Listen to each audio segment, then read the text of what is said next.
personnalité, un professeur digne de ce nom, M. Sangue Nyamding, lui aussi venir gazouiller, sortir des larmes de crocodile et de barbouilla, en disant que ils ont fait la campagne pour Paul Biya et qu'ils attendent les nominations, mais malheureusement, ils n'ont pas de nomination. Et que maintenant, ils appellent à la révolution. Mais je rigole encore. De qui se moque professeur Messanga Nyamding? Messanga Nyamding a passé le temps à tisser des dithyrambes, des louanges à Paul Biya en disant qu'il était un homme honnête, qu'il était le plus grand dirigeant, en nous scandant des refrains de propagande. Et c'est lui aujourd'hui qui vient nous dire qu'ils ont fait, ils n'ont jamais bénéficié des retours de ceci et de cela. Cela veut donc dire que ces gens qui disent qu'ils servent le Cameroun, en fait, c'est des mendiants qui veulent se servir. En fait, c'est des vers de terre, c'est des censures. Si un professeur se déclare être smicard et qu'il est rentré d'une campagne avec seulement 3000 francs CFA et il vient pleurer à la radio, quelle honte! Quelle honte, professeur Messanga! Quelle honte! Comment tu peux dire que tu n'avais que 3000 francs dans tes poches? Mais attends, c'est Laurent Esso, et que tu attendais les nominations, mais Laurent Esso ne nomme personne. C'est Paul Biya qui va qui nomme. Et ce n'est pas parce que tu es parti faire campagne. Encore que ta campagne a été chaotique, un échec total, puisque vous êtes parti à Douala, dans le littoral. Mais Paul Biya a obtenu combien? Malgré les fraudes électorales. Mais c'est l'opposition qui a gagné à 65%. Et vous voulez une récompense. Parce que vous êtes parti perdre. Mais c'est la première fois que j'entends ça. Que quelqu'un revendique une récompense parce qu'il a perdu. Et cela montre encore votre malhonnêteté intellectuelle, votre manque de probité morale, à savoir que vous ne servez pas une cause. Vous ne servez pas un pays. Vous servez un homme pour vos intérêts gastronomiques ventriloques. Ce qui est indigne d'un professeur de votre envergure. Ce qui est indigne de votre titre folklorique. Ce qui est indigne de tout ce que vous pouvez prétendre défendre. Et le plus indigne, c'est encore vos propos scabreux. Votre comportement infantilisant, enfantin, vis-à-vis de ceux qui sont dans l'opposition. Je me souviens que bêtement, vous êtes venu accuser à l'antenne, sur tous les plateaux, vous avez accusé le professeur Maurice Kamto d'être un homosexuel pédophile. Vous avez affirmé de façon péremptoire, à haute et intelligible voix, que vous détenez la vidéo du professeur Kamto en train de s'accoupler avec un jeune homme. Le mal que vous avez fait à cet homme, l'ignominie que vous avez apporté à la personnalité de ce monsieur, le mensonge grossier et grotesque que vous avez avancé, va vous rattraper. Parce que maintenant, vous devez aller au tribunal le 8 janvier prochain. Même si vos amis juges du régime ne vont pas vous condamner, la société vous condamnera. Parce que première des choses, si vous dites détenir la vidéo d'un homme politique qui est candidat à l'élection présidentielle, et vous allez dans le commérage, le mouchardage, en disant que c'est l'autre grand voyou qui est le ministre de l'administration territoriale, le repris de justice, à Tangandji, que c'est lui qui vous a dit qu'il avait cette vidéo-là, et que d'autres l'auraient vue. Mais, monsieur Messanga Nyamding, c'est très simple. Vous êtes complice si vous n'avez pas dénoncé à cette période-là monsieur Maurice Kamto. C'est à peu près comme si vous voyez quelqu'un en train de tuer. La pédophilie est un crime. Vous voyez quelqu'un en train de tuer et vous ne dénoncez pas. Au moment où il veut devenir où il est candidat à la présidence de la République, vous sortez, vous découpiez une grenade aussi nauséeuse, nauséabonde, pestilentielle, qui pourtant n'est qu'une invention farcesque de votre imagination puérile. Monsieur Messanga Yamdi, sachez que même si vous avez une vidéo, vous devez être condamné. Pourquoi? Parce que c'est une complicité de crime. L'article 347, alinéa A, du Code pénal de 1965 et de celui de 1957.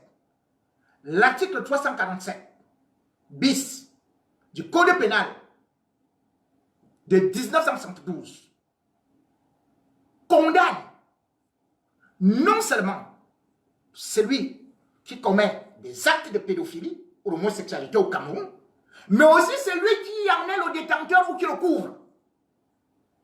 Et ça dépend de l'élasticité ou des circonstances aggravantes ou des circonstances atténuantes. Circonstances aggravantes, ce qui est le cas que vous avez eu à déclarer à la télé, cela veut dire que moins de 16 ans, vous encourez entre 10 et 15 ans de prison, plus une amende de 200 000 francs. Préparez-vous donc à aller en prison avec M. Maurice Kamto lorsque vous allez présenter cette cassette ou cette vidéo. Mais si vous ne l'avez pas, ce sera encore plus grave. Ce sera encore plus grave. Donc, apprêtez-vous. Un enseignant de lyrique. Mais finalement, je ne comprends pas mon pays. Vous n'avez que le culte de la diplômée, des titres ronflants. Mais en fait, bandit d'ignorants, ignorantissimes. Comment un professeur de l'Institut des Relations Internationales comme vous peut se permettre de telles déclarations, peut se permettre de tels comportements, de tels mensonges, et venir pleurer à la radio pour des piécettes jaunes? Oui, vous avez créé ce qu'on appelle le GF1. Vraiment, vous avez faim. Vous avez faim. Pourtant, quand on voit votre carrure, joufflu, maflu, ventru, fessu, on croit que vous êtes au-dessus de la gourmandise. Mais non, vous êtes au niveau de pain sardine. Bon appétit.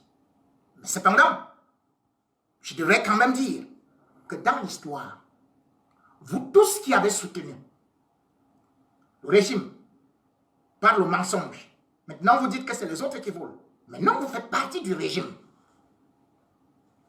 C'est tout un régime qui est aux abois. C'est tout un régime qui est sali. C'est votre parti politique qui a volé. Ce sont vos camarades. Il y a la solidarité. Ah mais c'est ça.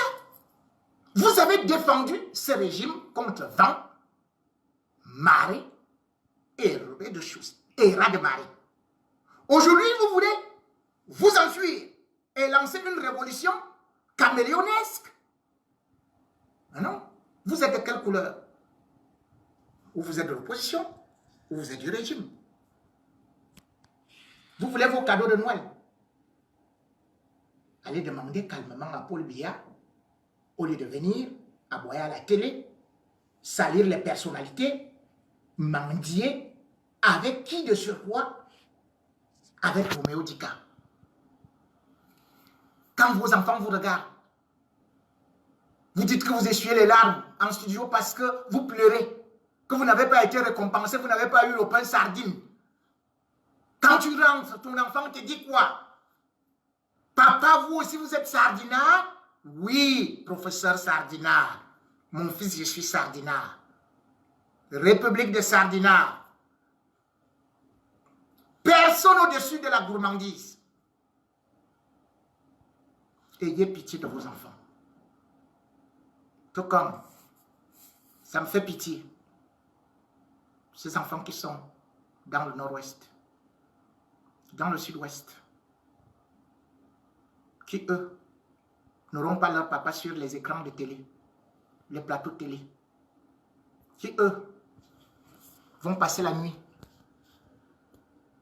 à la belle étoile, la nuit de Noël, qui eux n'auront aucun cadeau, qui eux sont sous les arbres à cause d'une guerre que vous, professeur Messanga, et tous les autres faucons du régime avaient encouragé Paul Biya à faire.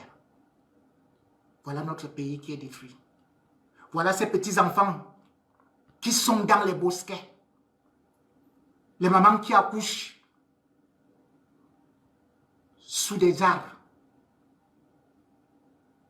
Qu'allez-vous dire? Vous n'avez pas pitié? Vous avez dit que ce sont des Ambazoniens. Il fallait les tuer. Parce qu'ils ont juste revendiqué leur droit. Vous avez dit que ce n'est pas normal. Le Cameroun est un et indivisible. Donc si une femme vous refuse, vous la tuez. Si les anglophones ne veulent pas des francophones, il faut les tuer. Et nous y voilà. Depuis 2016, les anglophones passent Noël à enterrer des cadavres. Les anglophones passent Noël sans manger.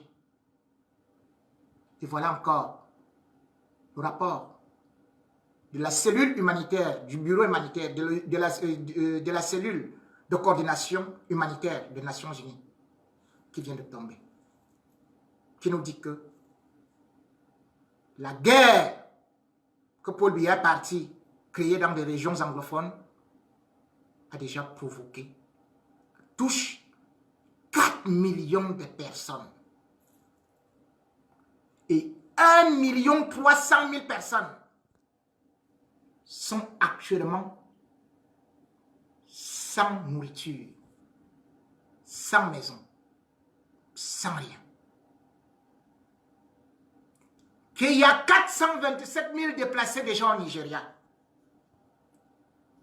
Et que cette guerre va même encore toucher d'autres régions. C'est en train de toucher d'autres régions, c'est-à-dire l'ouest, le littoral.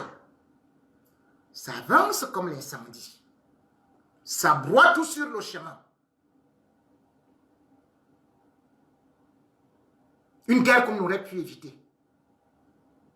Et lorsqu'on demande de négocier, Paul Biya jongle, il va à gauche, il va à droite, parce que vous avez dit qu'il pouvait gagner cette guerre. Et là, on voit en communiqué qu'on libère 289 anglophones.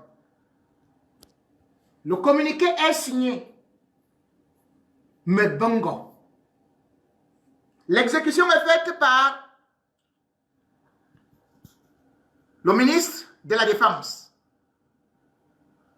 Soyons sérieux.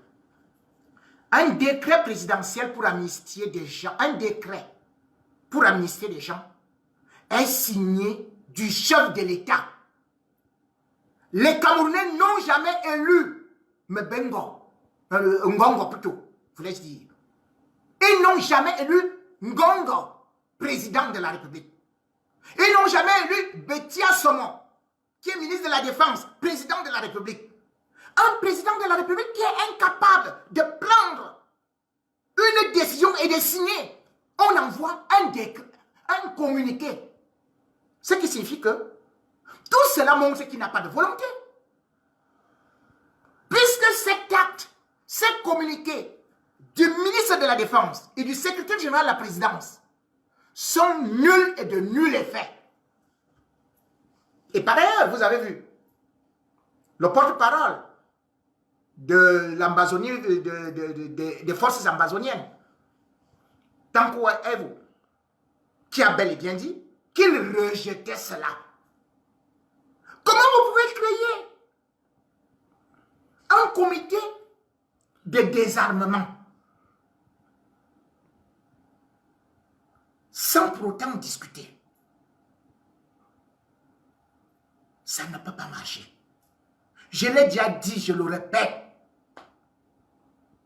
Pourquoi Biya ne regarde pas ce qui s'est passé ailleurs? Pourquoi vous, les professeurs, qui connaissez l'histoire et la géopolitique, vous êtes incapables d'expliquer au gouvernement que aucun gouvernement au monde n'a réussi à vaincre une guérilla? Aucune, même les Américains. Mais regardez les Américains. Les Américains ont fait quoi en Afghanistan? 50 ans de guerre. Ils n'ont pas vaincu. Hein? Ils étaient finalement obligés de négocier avec les talibans. Regardez par exemple les FARC en Colombie. Mais les FARC, les forces armées révolutionnaires, sont entrées dans une résistance contre le gouvernement, contre le régime central. Ils ont dit, nous ne voulons plus de vous. La guérilla a éclaté. Mais ça a duré combien de temps? De 1952 jusqu'en 2012, où le gouvernement colombien décide d'appeler ce qu'ils appelaient d'abord, ce qu'ils surnommaient comme Paul Biya, des terroristes, pour leur dire, en octobre 2012, venons négocier. Et c'est de là qu'ils ont signé les premiers accords de paix. Et ces premiers accords de paix faisaient que les FARC, donc les forces armées révolutionnaires, puissent accepter de libérer d'abord les otages qu'ils avaient déjà. Parce que c'est ce que vous ne savez pas. C'est-à-dire que plus le conflit va durer, plus les forces de l'Amazonie vont attraper des otages, comme les FARC, qui avaient déjà 500 otages civils et qui avaient déjà 90 personnes politiques, dont Eliane Bettencourt, qui était française et qui voulait être candidate à l'élection présidentielle, et dont Sarkozy était d'ailleurs obligé d'aller négocier pour la libérer. Vous croyez que l'armée camerounaise est plus forte que l'armée colombienne? Plus forte que l'armée américaine? Vous vous trompez. Quand vous voyez ce qui s'est passé en Namibie, c'est la même chose. Pour le désarmement, on a utilisé une force neutre de l'ONU pour venir désarmer les 10 000 combattants. Mais ils avaient commencé combien en Namibie? Ils étaient 500, 000, 2 000, 3 000, 4 000, 5 000, 10 000. Donc sachez que ce sera comme ça dans les régions du nord-ouest et du sud-ouest. Tant que vous allez utiliser la force, la ruse, on ne pourra pas. Seuls les Camerounais perdent. Le Sénégal a voulu engager un tel plan de fer contre la Casamance en envoyant son armée bombarder la basse Casamance. C'était en 1982, quand Paul Biya arrivait au pouvoir. Mais jusqu'à présent, ils sont en train de négocier la paix. Et c'est ça qui a fait du calme actuellement en Casamance. Mais tant que le régime sénégalais voulait utiliser la force, eh bien, eux aussi, les Casamançais, utilisaient la violence. La violence appelle la violence. On ne peut pas combattre son peuple avec des armes. On ne peut pas finir une guérilla avec des armes. Même au Nigeria, chez les Biafrais, il a fallu qu'il y ait des amnisties à gauche et à droite. Pourquoi est-ce que Biya va dire que je vais libérer 289 anglophones sur 1500? C'est sur quelle base? Mais il n'avait qu'à libérer les anglophones, de convoquer une assemblée, ou alors de convoquer plutôt les leaders, pour parler avec eux, pour qu'on aille à une paix. Nous voulons la paix. Je mendie la paix pour mon pays. Je ne voudrais pas que mon pays soit dans la guerre pendant 50 ans. Les guerres de sécession, les guérillas, ça ne finit pas en moins de 50 ans. Je ne voudrais pas voir mon pays totalement épuisé. Je ne voudrais pas voir les Camerounais s'entretuer. Continuer à rester comme ça. Et dire que je vais fêter Noël. Imaginez, M. Biya, si c'est Brenda qui était au front là-bas chez les anglophones, si c'était Junior, si c'était Franck Biya, et qu'on vous annonce qu'il vient de mourir, vous seriez en train de fêter? Est-ce que vous savez, monsieur Biya, que dimanche, on a bombardé les anglophones, pas les anglophones, les forces de l'Ambazonie, ont aussi attaqué un commissariat. 14 policiers gravement blessés. Et le commissaire, lui-même, il a été tué.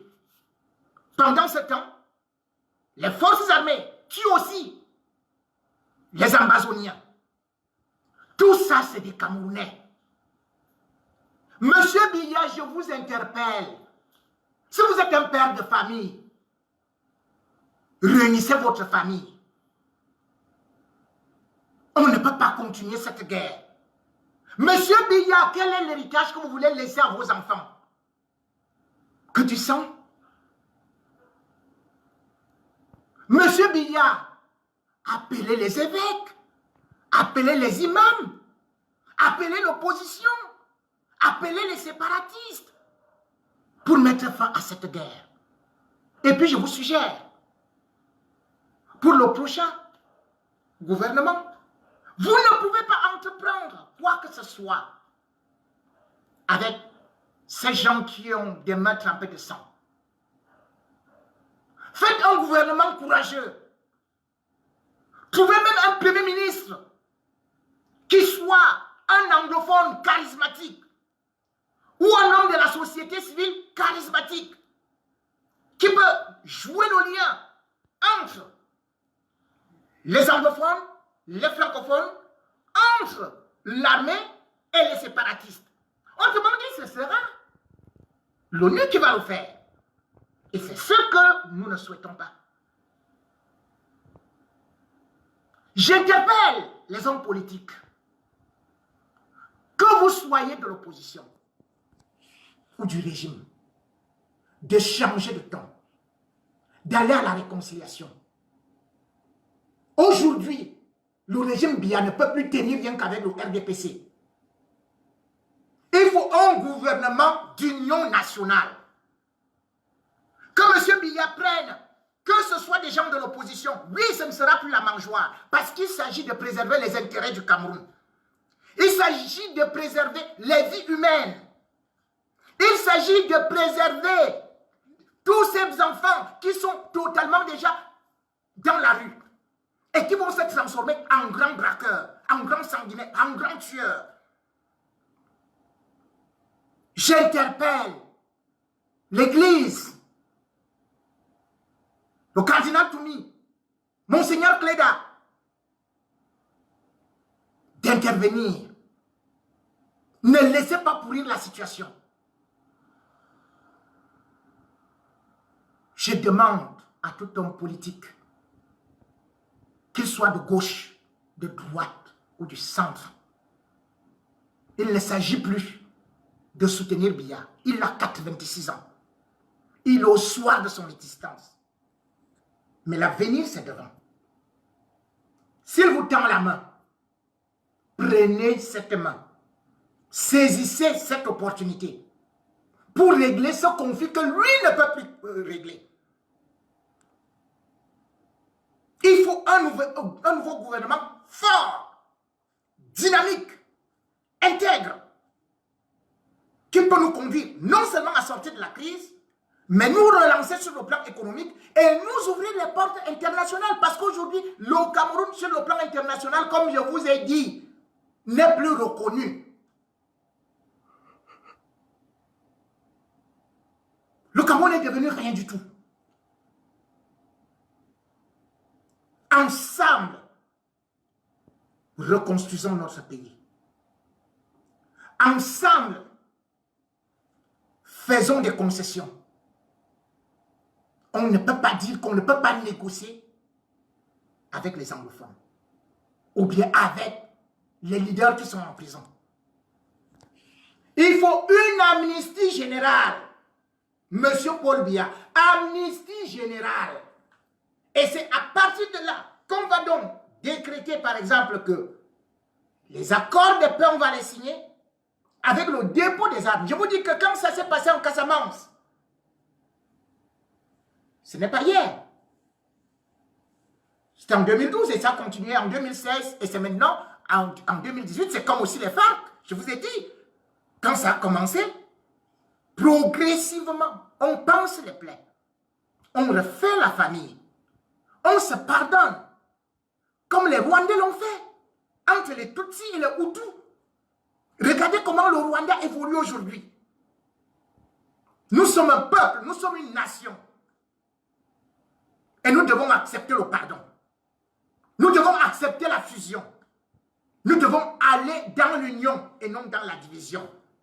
Et pour cela, un grand homme, un père, M. Paul Biya, père de famille, Père Noël, comporte-toi ici en laissant, en amnistiant tous les anglophones et en appelant tout le monde sur la table, en ayant un gouvernement d'union et non un gouvernement RDPC, un gouvernement de faucons. Chasser des gens comme Atangenji de ce gouvernement qui n'ont servi à rien. Chasser Laurent Messo qui n'a servi à rien dans ce gouvernement et qui n'ont fait qu'attiser la guerre, qui vous ont conduit dans cette erreur.